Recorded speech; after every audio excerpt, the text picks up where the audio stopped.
Welcome back to the show. James Rural XRP on this beautiful Friday, April the 5th, 2024. Today, I'm going to break down some of the hypocrisy, the U.S. banks, U.S. government, media sources. I'm going to show you how these major banks are controlling everything you see in the news, everything the government does, the stifling of technology, of blockchain and crypto in the United States, and how these greedy little bastards are controlling everything. But before we get started, I'm just going to let you know I'm not a financial advisor. I'm a crypto teacher. Follow me on X/Twitter at RuralXRP. I have a ton of tabs open, so bear with me. We have a lot to cover. I'm going to give you my thoughts and opinions on some of these things we cover, and I'm just trying to open up your eyes, especially if you're new to the world of blockchain and cryptocurrency. Watch this carefully. Watch this video because it's going to open up your eyes just like it did mine. Today's episode is sponsored by Ledger.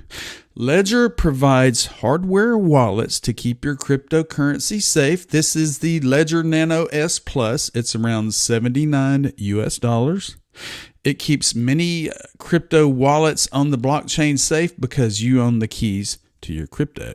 Check out the link below. Tell them James Rural XRP sent you by. Let's take a look at the numbers as of today, Friday morning. Total market cap's down a little bit. 2.561 trillion. Bitcoin is currently at 66,909. Ethereum is at $3,264. Solana 172. XRP is 57.6 cents. Cardano is 57. Stellar 12.6. HBAR is 10. VeChain is almost 4 cents. Algo is 22. Flare Network right at 4 cents. And then we go down to Songbird. It's down a little bit, 1.2 cents. But don't worry. There is volatility. We're going to see some healthy drawbacks. We're going to see some liquidation occur. Everybody around the world has their own goals, has their own dollar cost averaging into these assets. You're looking at banks, you're looking at wells, you're looking at financial institutions that are trying to shake you out. And we're going to cover that more in this video because this is going to be an eye-opening video. I'm going to show you some facts and figures that are going to blow you away. It's going to wake you up. It's going to piss you off like it did me. And we're going to go ahead and get after it. Let's go. Okay. Elon Musk made a post 22 hours ago, and it looks like they are trying to purge all of the bots and trolls on X/Twitter. And I responded, I said, thanks, Elon Musk.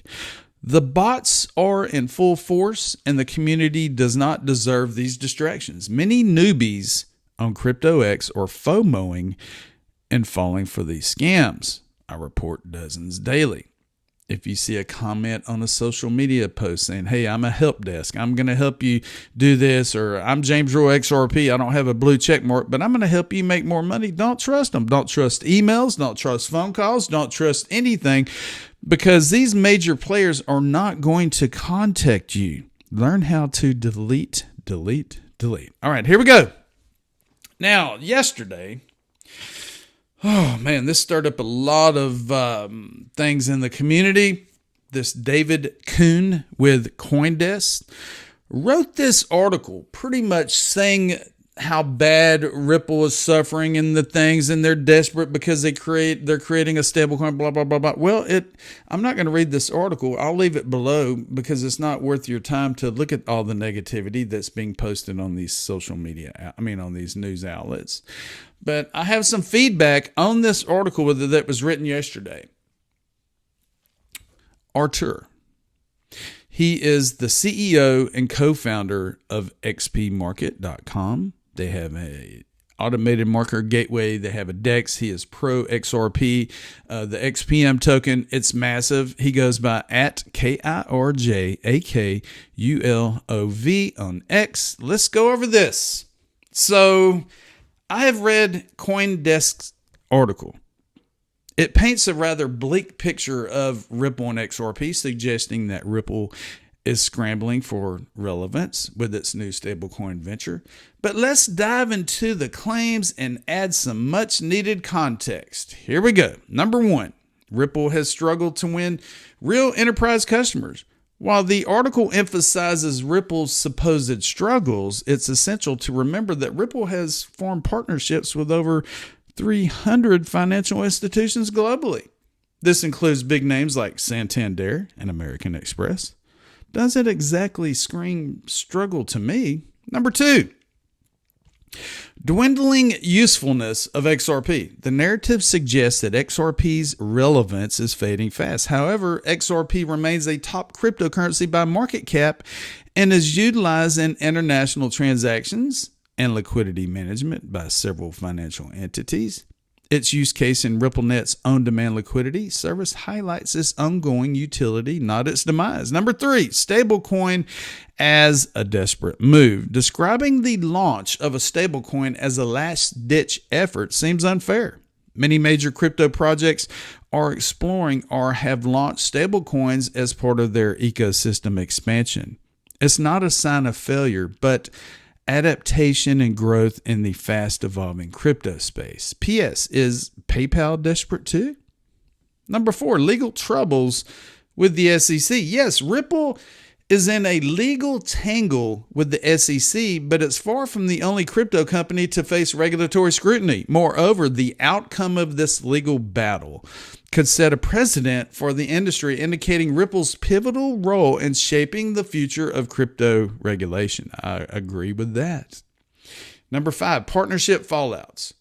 Mentioning falling through partnerships without context might seem damning. Yet, in the rapidly changing world of fintech and crypto, shifts in partnerships are common as companies pivot and markets evolve. Plus, many partnerships are exploratory, and not all are expected to last forever. Number 6, Ripple's financial services rarely used. The claim that Ripple's services are not widely used needs a closer look. RippleNet and its on-demand liquidity service has been adopted by numerous financial institutions for faster, more cost-effective cross-border payments. This contradicts the narrative of underutilization. The article might want you to think that Ripple is in trouble. But if you really look at what's happening, Ripple is more like navigating a complex maze than teetering on the edge. Sure, there are challenges, but which innovator doesn't face them? Ripple's still pushing forward, finding new paths and opportunities. It's not about whether they're stumbling, it's about how they keep moving ahead. What worries me a lot about CoinDesk's saliency over Ripple, especially when Ripple has been fighting for the entire crypto industry for 3 years, they're fighting for what CoinDesk makes money on. I wonder if we will ever see the end of this stupid tribalism and realize that we on the blockchain are all fighting together against old legacy systems that are so reluctant to run anything. 100%, Arthur. I agree 100%. And if we come down here, Brad Garlinghouse actually responded. He said, to put it mildly, Brad Garlinghouse is the CEO of Ripple. To put it mildly, it's embarrassing for CoinDesk. It's embarrassing for the industry. But as Artur points out, these are the kinds of people, a deputy editor, holding the whole industry back. Childish antics masquerading on what should be a credible brand that leads coverage of the crypto industry. 100%. You know, there's so much FUD out there. There's so many negative things going on, and we're going to dig deeper down into it. Crypto meme guy at XRP meme guy. Check it out. Ripple's launching a stablecoin on the XRPO. CoinDesk is like, But Solana is launching dozens of meme coins. CoinDesk is like, yeah, we're going to post that. Yes, let's post that. That's positive. Okay, here we go. Now we're going to start digging into the nuts and bolts, and I'm going to give you an illustration of what we've been fighting for a long time in this industry. Crypto, blockchain, what I've seen over the past several years. Well, this article below is from 2021. And this is my comment. The banks own the news and media. All of the negativity you see about blockchain and crypto is driven by these bad actors. Note, the banks also control our politicians and government in the United States. The stats below are owned by BlackRock people. BlackRock owns 18% of Fox, 16% of CBS, and therefore also 60 Minutes, 13% of Comcast, which owns NBC, MSNBC, CNBC, and the Sky Media Group, 12% of CNN, 12% of Disney, which owns ABC and 538. Between 10 and 14% of Gannett, which owns more than 250 Gannett daily newspapers plus the USA Today. 10% of the Sinclair local television news, which controls 72% of U.S. households' local TV. A large unspecific chunk of Graham Media Group, which owns Slate and Foreign Policy. And the article is called How a Company Called BlackRock Shapes Your News, Your Life, and Our Future. And these major banks are controlling the way the investors, the newbies coming into this space, see blockchain and crypto, which is negative, negative, negative. I'll leave a copy of this article below. We got to keep going because we got a lot to cover. Stifling technology in the United States. Now this is going to be some damning evidence, and you're going to shake your head and you're going to look at it and you go, is this right? Well, it's all about the banks and how they have paid government entities in the United States billions with a B of dollars since 2000. This is Violation Tracker. I'll leave a copy of it below so you can go through it and shake your head as well. These are financial offenses of major financial institutions in the United States. Now, get this. Since 2000, these financial institutions have paid government entities $286 billion. Number of penalties recorded, 10,968. And if we look at the financial institutions and the penalties paid, this is some damning evidence that the SEC, the Gary Genslers, the Hester Purses, the Gerber Gruwals, the blah, blah, blah, CFTC, all of these politicians, financial institutions are getting paid under the table. Look, Bank of America, $41 billion. UBS, $27 billion. JP Morgan Chase, $26 billion. Citigroup, $19 billion. Deutsche Bank, $15 billion. Goldman Sachs, $13 billion. NatWest Group, $12 billion. Wells Fargo, $10 billion. Morgan Stanley, $9 billion. And BNP Paribas, $9 billion. Let's look at it by year. Well, this year, Morgan Stanley and Company has paid $153 million to the USAO for investor protection violation. Let's go down to SEC right here. We got JP Morgan Securities, Financial Services Investor Protection Violation, $18 million. Where'd that $18 million go, Gary? Where'd the $18 million go, SEC? Huh? We want to know where the money's going. Morgan Stanley and Company, Financial Service Investor Protection Violation, $83 million this year. Medsys International, Investor Protection, $15 million. It's not saying anything here, but you can go down. You can see the feds, the OCC got paid $65 million. The SEC, $2 million, $1 million, $16 million, $15 million, $12 million. You see where I'm getting? Where's this money going? You know, Gary Gensler is ex-Goldman Sachs, and Goldman Sachs has paid out $13 billion to these government entities. Gary's still getting his stock funds and all the rest from Goldman Sachs, and he's getting the under-the-table pay-tos from JP Morgan and Citigroup and Goldman Sachs and Bank of America. And you see where I'm going? You see where I'm going? You see how the banks of the United States are controlling adoption of these technologies and how they are stifling, how they are greedy, how our government entities are greedy. And I hope the SEC is watching this. I hope the banks are watching this video because it's hypocritical and it has to stop.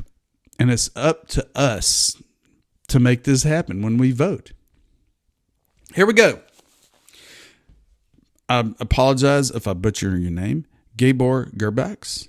He is the founder of Pointsville. He is a strategy advisor for Tether and Van Eck. He's the builder of things. Well, he was mentioned in this article, and this is one of his quotes. I can confirm as well that U.S. banks are quietly deplatforming businesses that have anything to do with crypto even services. This article says that VanEck Advisor urges policymakers to crack down on banks for the anti-crypto crusade. That's what I'm trying to tell you, people. Here's the article on CoinGape.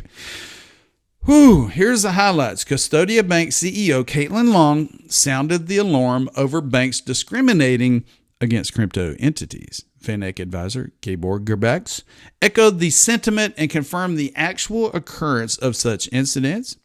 And Gerbax called upon policymakers like Tom Emmer and Senator Cynthia Lamas, the Bitcoin maxi, to tackle the situation. Let's go over this article real quick. You're going to get a lot out of it. We're going to keep going. In a recent development in the ongoing battle between the banking sector and crypto entities, Gabor Gerbax, an advisor at Bitcoin ETF issuer VanEck, joined the fray. He called for action from policymakers against what they perceive as discriminatory practices by U.S. banks. Hello.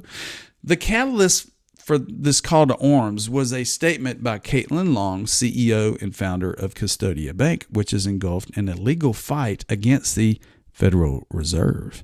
VanEck Advisor calls upon policymakers. In a post on X, Caitlin Long asserted that there is a concerted effort to debank fintech and crypto companies in the United States. I'm sorry, I'm getting tongue twisted this morning. Confirming Long's claims, Gerbax echoed her sentiments. He stated, I can confirm as well the U.S. banks are quietly deplatforming businesses that have anything to do with crypto, even services. Furthermore, drawing parallels to the controversial Operation Choke Point, Gerbax labeled the alleged actions as Operation Choke Point 2.0. In a direct appeal to policymakers, the VanEck strategist urged figures such as Tom Emmer, Senator Cynthia Lummis, and Warren Davison to investigate these actions publicly.